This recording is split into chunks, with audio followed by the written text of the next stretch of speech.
Thank you everyone for joining us. Welcome to Professional Services Growth Live, where we talk about all things marketing and business development and professional services. I'm Sam Page from Passle, and today we're talking social. I'm really lucky Alex Lowe was able to join us today. If you don't know Alex, he's instructed me to tell everyone, check him out on LinkedIn. Alex, thanks very much for coming on. My pleasure. Glad to be here as always. Alex is an expert on social. He's done this for 15 years. He led one of the first ever social advocacy programs in a professional services firm. So we're so glad to have him on. Thanks, Alex, for coming on to share your expertise. And we're equally lucky to have my colleague Eugene McCormick from Passle here.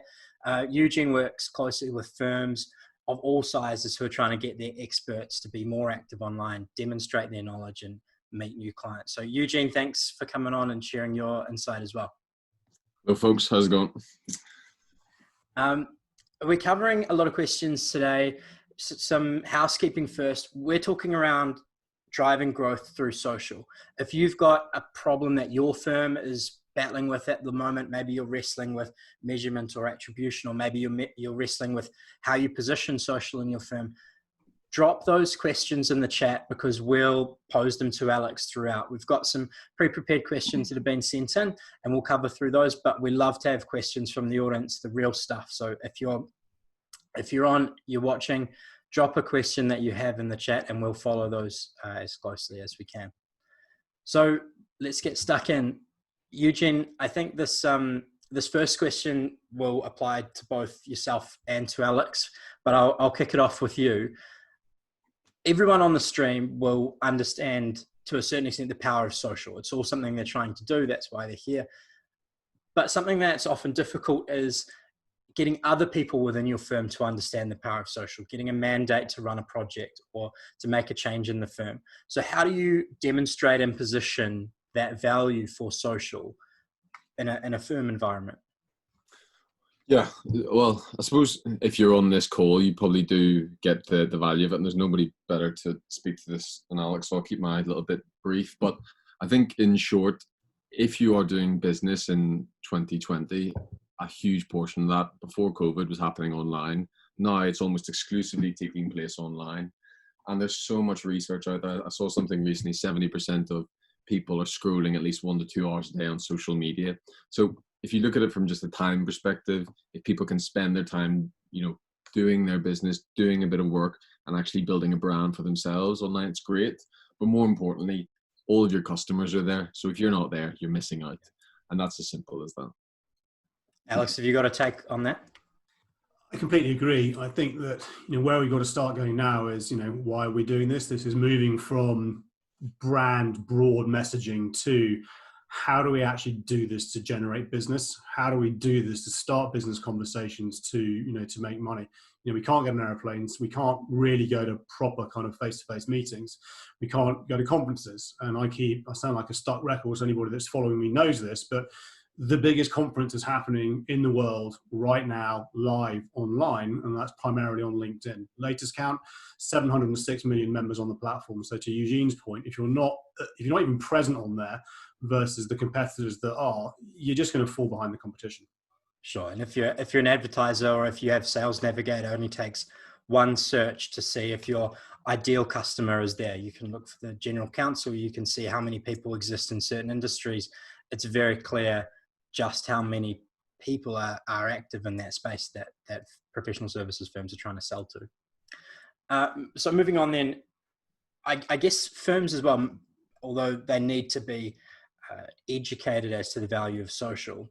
Do you think there's more, Alex, do you think there's more of a willingness now in this post-COVID state where everyone's at home and things have changed as far as activity around BD is concerned? Do you think there's more willingness among professional services firms to adopt these kind of approaches now or to change the way they've approached social? I think if you look at the broader piece, and again, we've seen it out there, COVID has forced 2 years of digital transformation in the space of 2 months. And this is enabled to shift a lot of historical thinking was, well, we can't do it another way because the way that we do things it will not work. Well, we've all been forced into a situation where, okay, hang on a second, this does work. And then if we take that from a BD perspective, it's then getting them, okay, so you can do things differently in terms of how I deliver legal services, tax, accounting, what have you. To, okay, how can we now do BD? And again, this has forced people to think differently around how do we do BD from the previous side of things. And I'm certainly starting to see this shift in mindset around, okay, I'm now prepared to talk to this, whereas maybe previously I wasn't, because head down in my office, I do what I do. I don't need to think differently because it's working.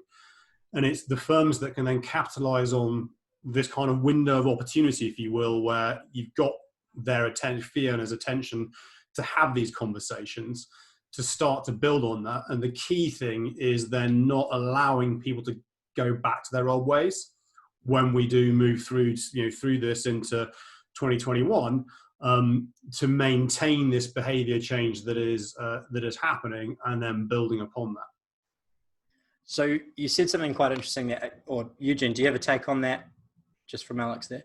I think he hits the nail on the head. There's been a general culture shift. Certainly, I've been at Passle over 4 years now, and when we first started talking to businesses about this thing, employee advocacy was a bit of a, what's that?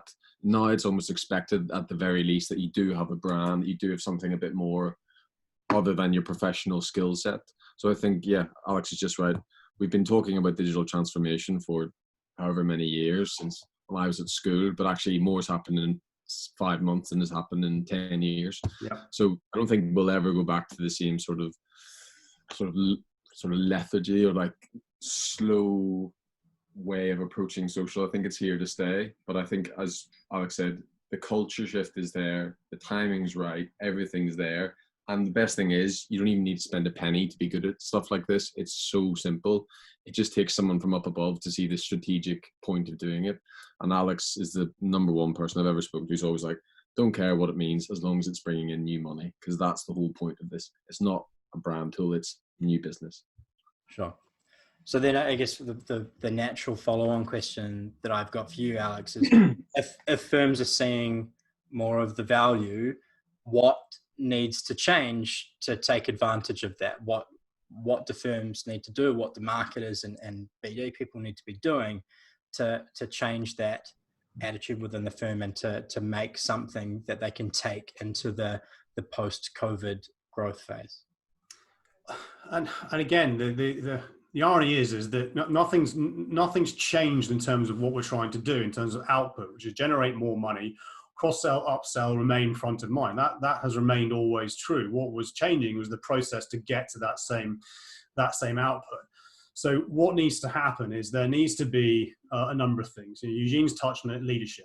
So I'm actually writing a blog post on this I'm actually passing a post on this from a leader in PwC, where he's saying digital is the strategy. So it's got to be from the top. Leaders have got to lead from the front, and then actually behave that way. So I was talking to a law firm, a BD person in a law firm before all this, and he said their managing partner refused to get a LinkedIn profile, didn't believe in it. And I was like, okay, well, if he's refusing to do that, how can he expect everybody else to follow if he's not even prepared to change something like that? So if you haven't got leadership on board, you may as well give up and go home. And then it's the what's in it for me. What we don't want is random acts of social. You've got to get down into the Fiona, and sometimes this is the one-to-one. You have to get them to understand what's in it for me personally, because we all know there's 700, how many, 500, 100 CEOs of their own P&L. So if you cannot articulate to them what they are personally going to gain from this as the starting point, again, you're never going to win it. And typically when I work with lawyers, accountants, what I find is I had no idea that LinkedIn could do that. We're not even talking like premium. This is just basic LinkedIn. I had no idea that LinkedIn could even do that. I didn't even know that my clients were on there, because they probably looked at it 10 years ago when it was a recruitment tool. And were like, well, I don't need to be on LinkedIn because everybody knows me. So it's getting down to that kind of the granularity of it, of the what's in it for me, and don't come at it from this is social media training. This is business development training. Because again, time and time again, when I work with multiple law firms around the world, Lawyers will sit with me and go, I thought this was social media training. I now realize this isn't the social media training that I've been used to have. And this is not any disrespect to anybody that leads social media training, because you're coming at it from a different angle. This is around, I now understand how to use this tool to generate business opportunity, right?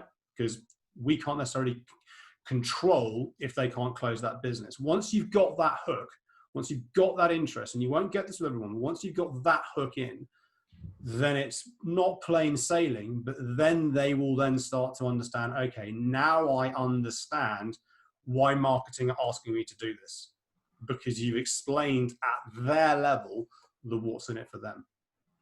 That's brilliant. Yeah, great answer. I think you absolutely nailed it there, Alex. And I think, as you said, leadership, and the two things I was scribbling down there were, it all falls under the culture shift. And there's two other things which I've certainly found working with particularly big international law firms is stop being so professional in a way. Be happy making a mistake. Because everyone we deal with day to day, they're being paid to mitigate risk.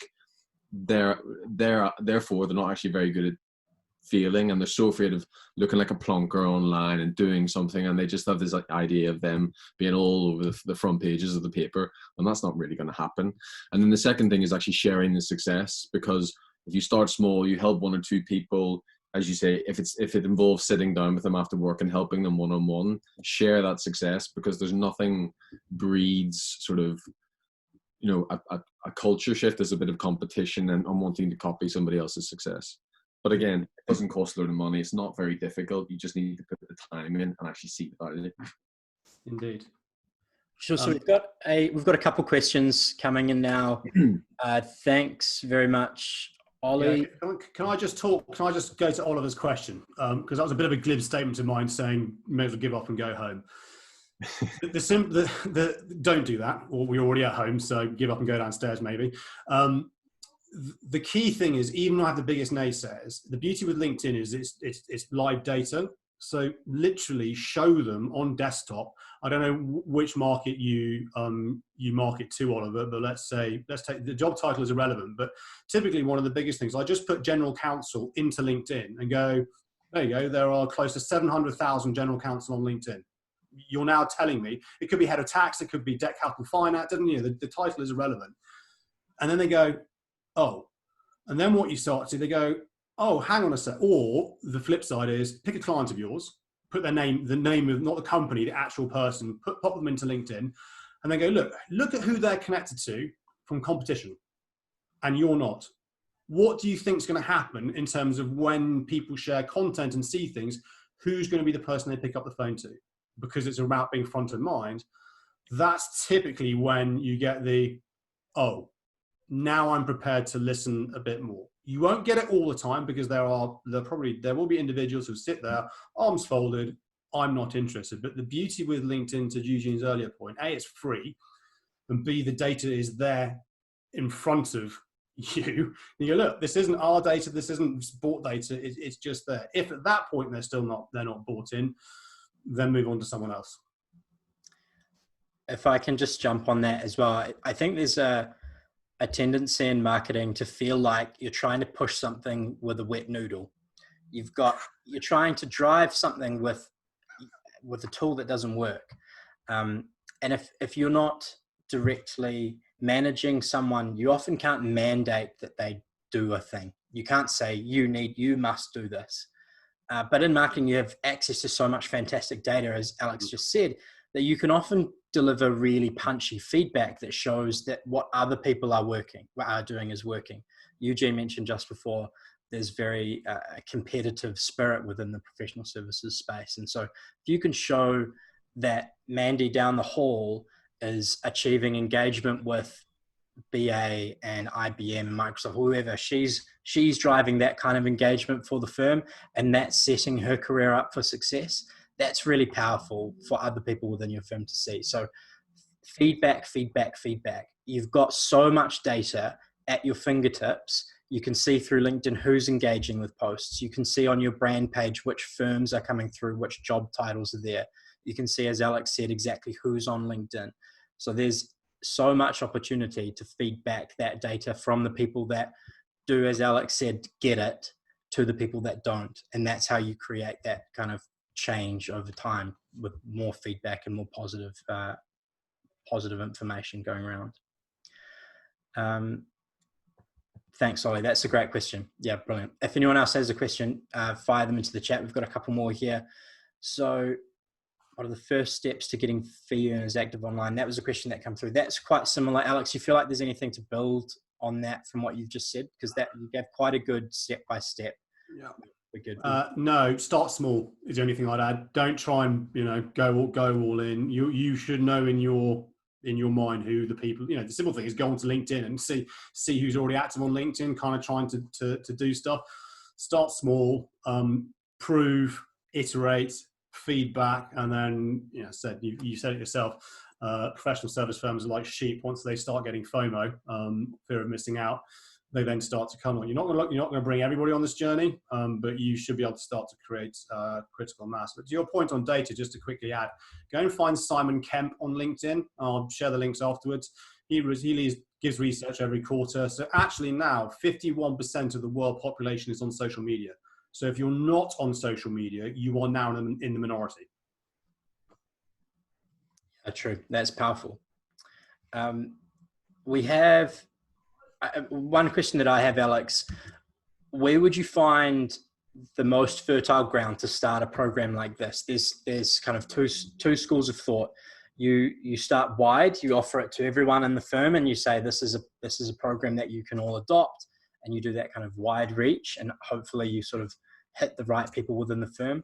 Or do you start at a team level, or do you start even further down at an individual level, as you're saying, with the people that are already trying to do it?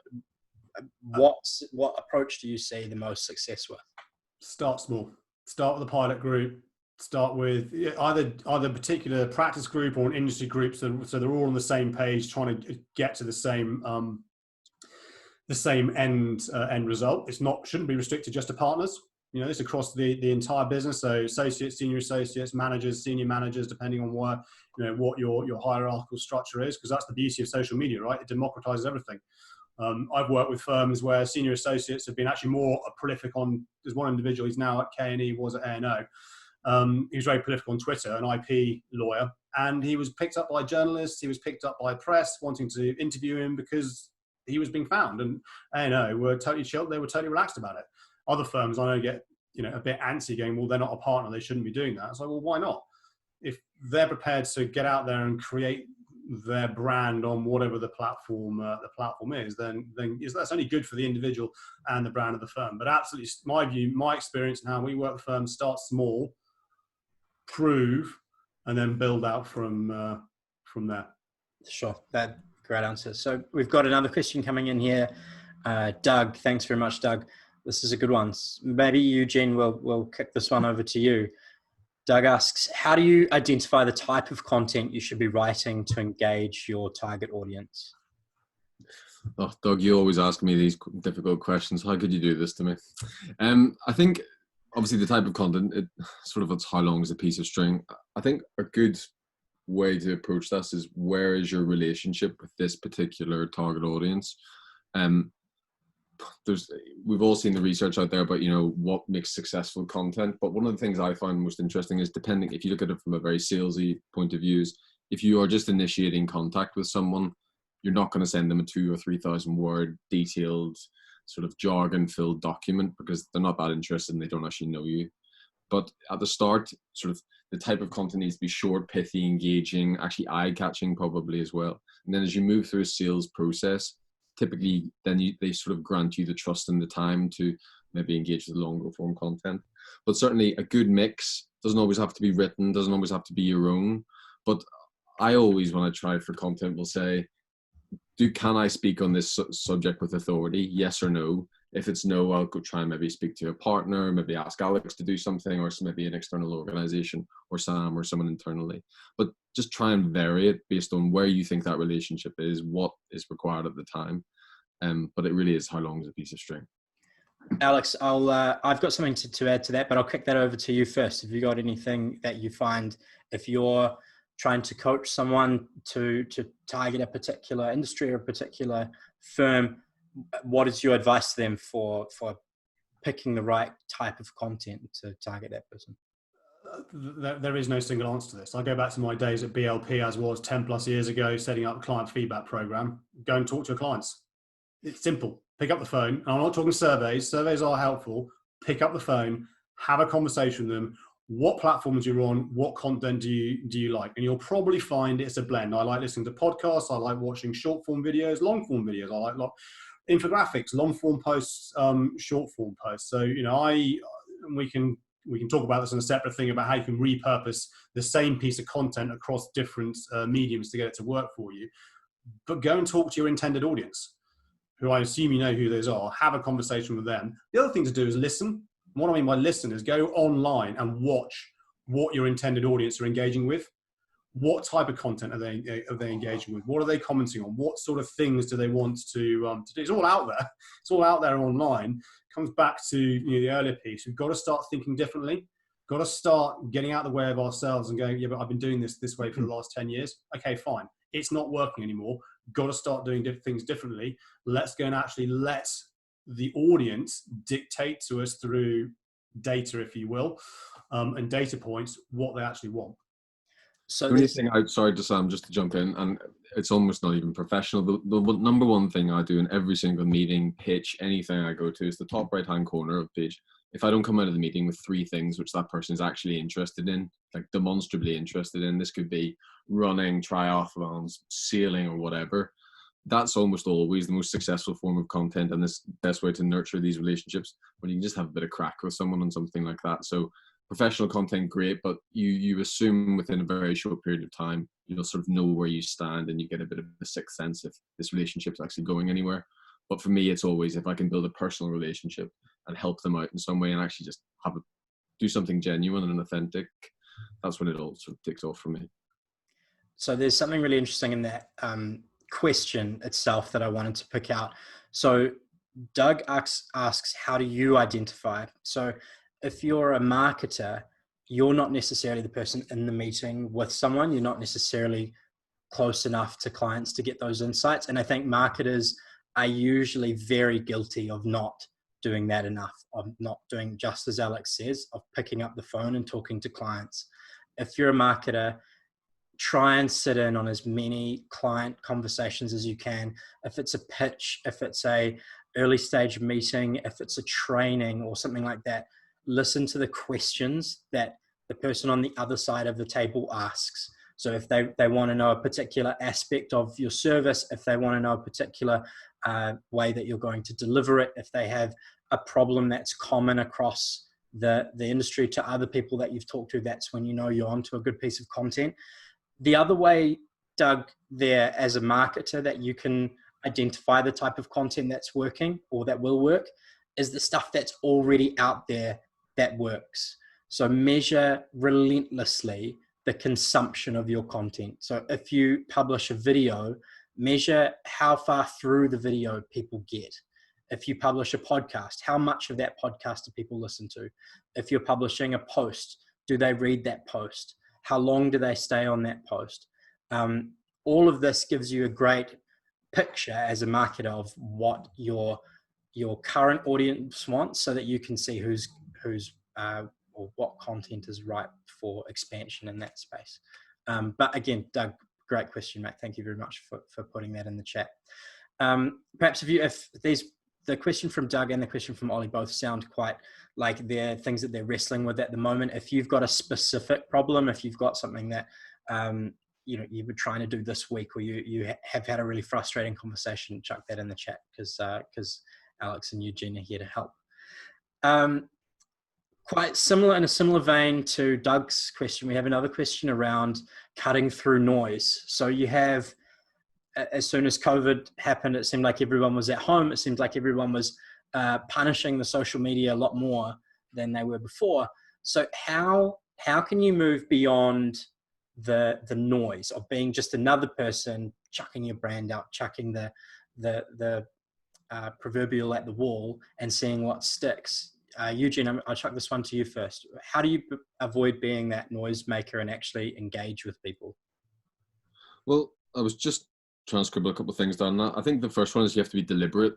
and I don't mean deliberate as in trying to see how many things work, but I mean be deliberate and authentic as in what are you trying to do.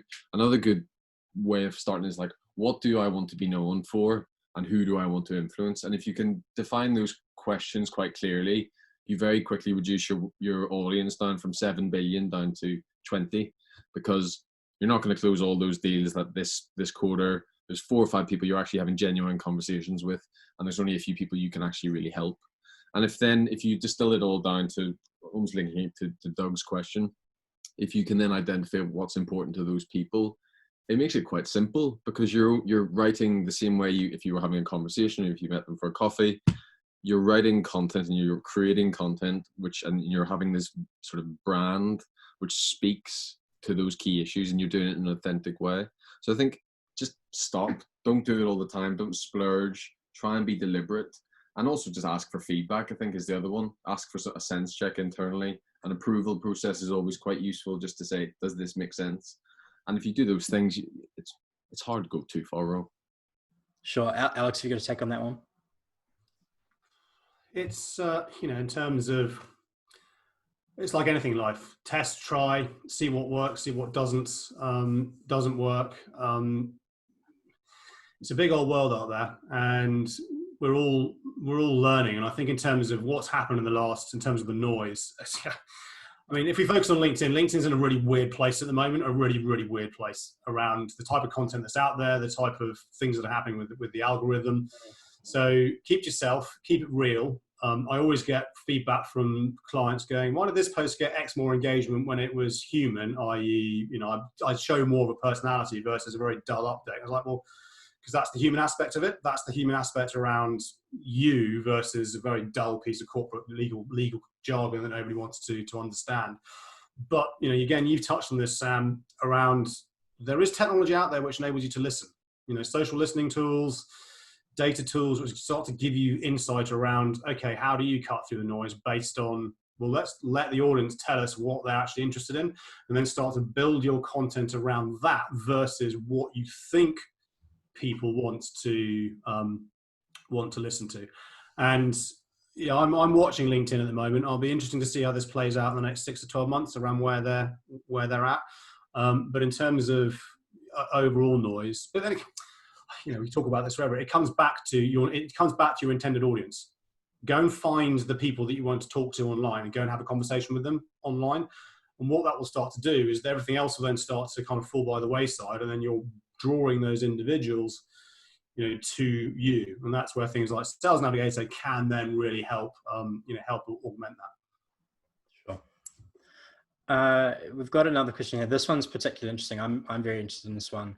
And I'm sure you both will have a take on it. Maybe kick this to Eugene to start with. Measurement and attribution is really important, particularly if budgets are being cut and people are looking at where they can trim the fat around their marketing activities as well as their marketing spend. So how measurement and value go hand in hand. If you don't measure it, it's very difficult to value it. So how do you measure the impact of social? What things are you seeing that people do that provide a good measure of the value of social activity? Yeah, it's a good one. I think the first point you made there about certainly, as you described it, trimming the fat. It's a false economy, I think, certainly now to be trimming off marketing budget, when actually now the firms that come out, which double down almost on their marketing efforts, are the ones that are going to really see the returns in 2021 and on so forth. But actually, with regards to the measurement, when I speak to law firms, especially, and businesses in general, I say, again, you don't need to spend a penny to do this. There's so much free kit out there. And I thought we would come on to the measurement. So I was just thinking about it on 4 different levels. Most businesses nowadays have a website, we hope. They do social media. They produce some form of email newsletter, and they also use an email once or twice a day. So if you even just look at it in that really simplistic way of the world, social media, newsletter, and then just one-to-one, that can be a phone call, email, or even sending a letter. On the website, you can do Google Analytics. There's so much free tracking kit out there, which can tell you where people are engaging, how they behave on the website. And what you will find almost to a T is they come to the homepage, and they'll also go to the individual profiles of your experts. So if you are not putting their expertise there front and center, and you're not putting them in the best possible light, you're missing out. The second one is with social. You don't need to spend a fortune. If you've got all the tracking and analytics on your website, you'll see about 80% of your traffic is probably from social. And you can go into each lawyer or consultant or accountant's profiles, and you can look, as Alex said, who's engaging with their content, what are they doing, who's liking, reading, and sharing, and just take the brand names. And as Alex said earlier, 10 times out of 100, they won't even have noticed that their key client liked their post or commented on it. So they're missing out on those opportunities. Then when you get down to a newsletter, it's even simpler. You can segment the list. You can see who's engaging, what topics resonate. And if you feed that information back to the people, the experts, then they can act on it and they can write similar content and they know it's actually resonating. And then last but not least, people talk about, there's loads of people buying expensive CRMs and very expensive bits of kit, and they only use about 5% of the capabilities. Ask your team, what is working? Is it the phone call that's working? Is it sending a nice bottle of wine once a quarter? Is it an email? Is it a handwritten letter? Is it a signed book? What is working on a one-to-one basis? And you can then, on a piece of paper, can work out, this client comes on this way, engages with us like that. And you can then build a plan and act accordingly. But you take that information and you work out what's important. Why is it important to that client? And then the most important thing is, and Alex speaks to this a bit better than I do, but what next? What's the next action? How do you get the next meeting? How do you move that relationship along? And if you can train that small group that we talked about to do this, then everyone else will copy it, because they're going to be heads and shoulders above the rest of the team in terms of key client engagement, feedback, and just being on the button. Sure. Alex, I know you're chomping at the bit to go at that. So have you got to take on that measurement and demonstrating impact? Well, at the end of the day, it's money. That's the litmus test, right? It's invoices going out the door. But measurement for measurement's sake is pointless. And you need to understand. Back to basics, people. Back to basics. Output. What are we trying to achieve, and why? If you can't answer that, then you can't measure it, right? So what are you trying to achieve and why? And whatever that might be. But if we focus on this in terms of revenue generation, okay, cool. So yeah, basic levels. So LinkedIn, you do need LinkedIn Premium, right, to understand analytics. So if you're creating a piece of content and you create a post, which news feeds is this post going through? And Premium gives that to you, right? And again, when I show this to lawyers, they're like, oh my God, this is amazing. I didn't know that you could do this, because there's no point getting very excited about something getting 100 views or 1,000 views or 10,000 views if those views are irrelevant. 10,000, it's all this vanity metrics, right? 10,000 views are pointless if it's landing in, I talk about fish where the fish are, so if it's landing in the wrong ponds, back to intended audience. I would far rather have the 25 people on this, or 24 people on this Q&A like my post, because you're all relevant, than the 100, 200, 300 people who are just liking it for the sake of liking it. But then to both Sam and Eugene's point, you then go, okay, so now my post is landing in the wrong place. What are you going to do about it? Rather than going, okay, move on. Conversely, or inversely, if it then, and I do this religiously, if you then go, hey, that's interesting, this new company is now appearing in, or my posts are appearing in this new company's news feeds, why would they be doing that? Are they the type of company we would want to market to? Then you go into your CRM system, then you go into your sales process. And to Graham's question around, do you need BD savvy people to do this? It certainly helps if the lawyers are BD savvy, but dare I say it, this then falls back onto the BD team to then starting, and Eugene, we're moving into the world of sales cadences. That's what you were talking about. A cadence, i.e. how many steps it needs to take you to get you from A to B, which then comes to, you touched on CRM behavior. So for this to work properly, and Sam, at the very top of this, you talked about culture.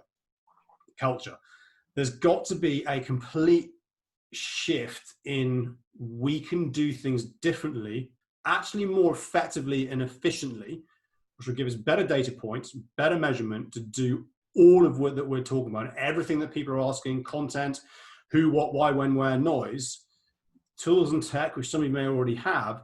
You can then start to do this more effectively. But back to the beginning. If you do not even understand what you're trying to achieve and why, in terms of that intended consequence, that intended output, those of you that follow me on social, 90% of what I do on LinkedIn, there's a purpose behind it. The posts have a purpose behind it. I'm trying to get in front of a person, a group of people, a community, i.e. the hashtag, or a company. It's not the random acts of social. But if you can't answer that output bit in terms of what is the end goal we're trying to get to, then you can measure to your heart's content. It's going to be completely meaningless though. Mm. So I've got just another point to add over the top. I guess there's two levels of metrics there. You have the board metrics for reporting to, your heads of sector. You've got that for when you're reporting to the board on the value of marketing. And the dream at the board level is that you link marketing activities to the revenue, exactly as Alex said. So in a dream scenario, you have UTM codes that track interaction from different posts that then feed in, and you identify those accounts using something like a HubSpot or a Marketo or a lead boxer or something like that then can attribute those interactions in some way to the revenue of an account. Now that's very, very complex and difficult to arrange in your mind, I guess, because sometimes the selling process is a very long thing and you have multiple touch points from multiple people. So that's something that you kind of have to set up, but it's the dream. You have below that, you can demonstrate which firms are interacting with your content. And you can also demonstrate which firms have bought from you. And those are two discrete pieces of data that, even if they're unconnected, provide value. So if you can say, these are the firms that engaged with us on LinkedIn, you can see that, and here's the value of those firms. That is a manual piece of work that is well worth doing. If you're a marketer and you're running this social program and you've got a few fee earners that you're championing with this thing, have all of their LinkedIn profiles set up as bookmarks on your browser. Open them all at the same time once a week, see what they've posted, record that data, and then see who's engaged and record that data. And then once a month, go through your list of billing and say, these people billed and these people engaged. And that's a manual thing. But if you don't have that kind of dream scenario where you've got everything connected, that's perfect. That's perfect. But if you don't have that perfect scenario, go with the manual basic stuff. Below those board level metrics, you've got the marketing metrics, and that's the stuff like how many people are engaging, what numbers there are, rates like click-through rates and consumption rates, how much of a video people are watching, those metrics I was talking before. Those things probably shouldn't make it out of the marketing office. They don't need to go upstairs. They don't need to maybe even go to fee earners. Those things are the marketing benchmarks that let you know whether you need to improve certain aspects of your campaign to make those top level numbers look better. So I'd be doing those, focusing on those top level numbers, and then using the non-boardroom numbers as a vehicle to improve your top level stuff. I've got another question coming here. I'm going to chuck this to you, Alex.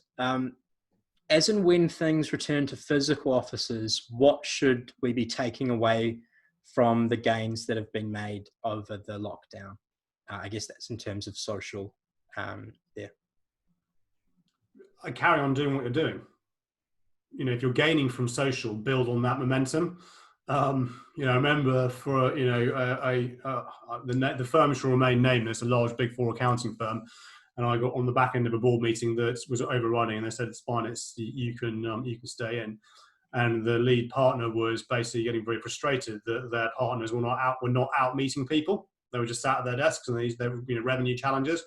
I said, well, the beauty of social, you can actually have you can be meeting people 24/7 without having to leave your desk, based on everything that we've talked about. Now, you can't replace the human, and there's Gartner research from 2018 which now says just because the online moves to offline doesn't mean online stops.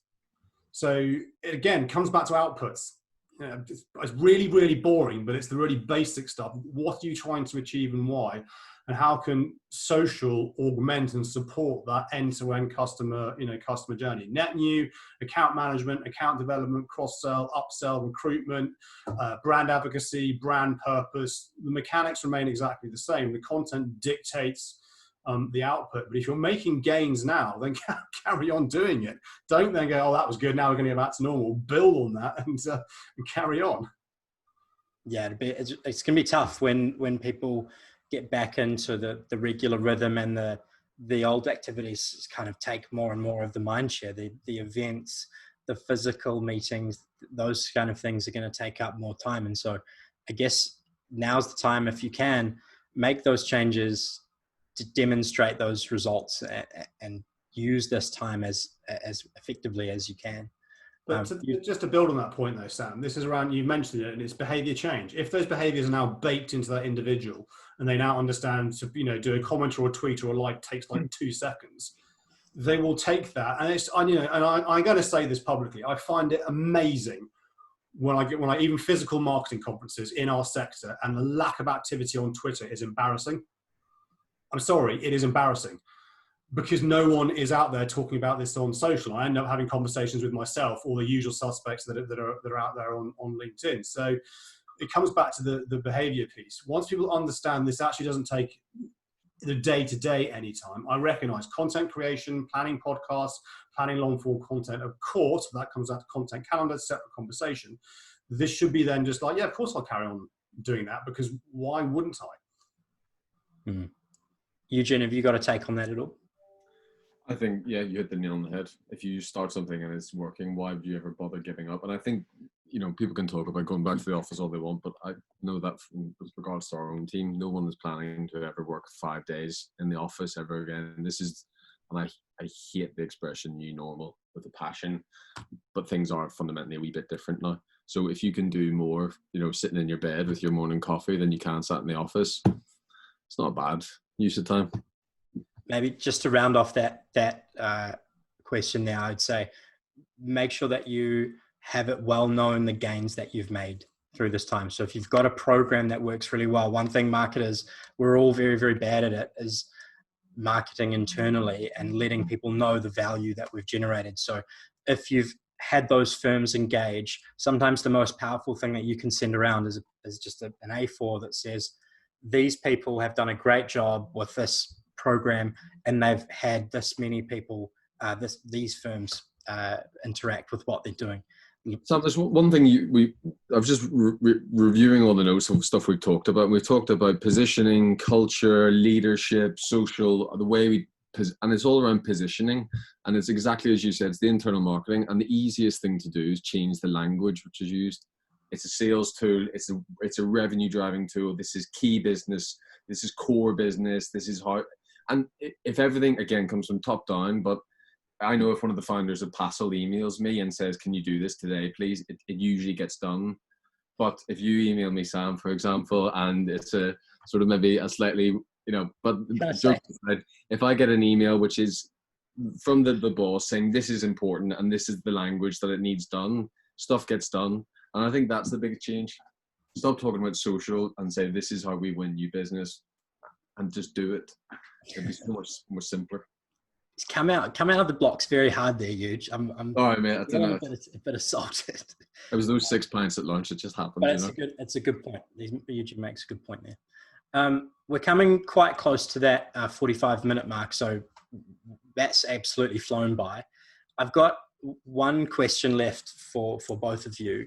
We always close when we do the Passle podcast, when we do anything, we close on one piece of advice. So if the audience today is going to take away one thing from this live stream, what's that from you? So Alex, I'll throw that to you first. What's your one piece of advice around this topic of social that the people on the call should take away? Do things differently. Do things differently. He's batted it straight out of the park, just like that. Just don't default to what you've always done. Do things differently. When I mean do things differently, I mean go to the extreme. Stevenson Law now has a TikTok channel. That's doing things differently. They're playing, they're iterating, they're testing.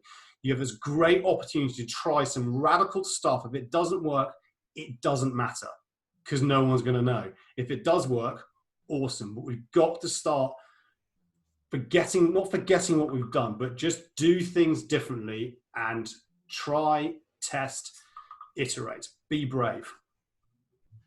Well done. Thanks, Alex. That's a great answer. Eugene, I'll pass that over to you now. So what's your one piece of advice around social that people should take away? Yeah, I wrote down something similar. I just said, give it a go. Like, there's a lot of people, and as I said at the beginning, there's a culture change which has to happen with the businesses that we typically work with. The whole point of working in a startup like Passle is you have to A, be willing to give stuff a go, and B, be willing to be torn to shreds if it doesn't work or if it's a bad idea. But that's not a bad thing. It shows that there's a culture of learning. There's a culture of, if we'll give this a go and if it doesn't work, well, then we know it doesn't work demonstrably. But just doing things the way they've been done is, first of all, it's a bit boring. If I was working in a law firm, I'd want to be the one pushing the envelope a bit and making a bit of a name for myself. And it's just a really simple opportunity. It doesn't cost anything, and it's so low risk. So there's literally nothing to lose. Thanks, guys. So I'm going to wrap it up there. We're at 1:15. Alex, again, Eugene, guys, thank you so much for coming on and sharing your insights. Thanks very much if you've asked a question in the chat. Those have been really great. We've had some really good input from people around. Thanks for attending. We're going to be running these semi-regularly. So if you have a question that you want to ask, a problem that you've got, we'll be sending around a survey that just asks what you'd like to see on the live stream. But again, Eugene, Alex, thank you very much for coming on. I think you've just gone on mute there, Alex. Ruined it at the last second. All the way from the Trying to do two things at once, like type and say thank you. It's my pleasure as always. Really glad to be here and help. I've just put a link into the chat, so everybody who's not connected and wants to follow me, just click on that. Yeah, happy to follow up directly with anybody in my network. But have a good weekend, everybody.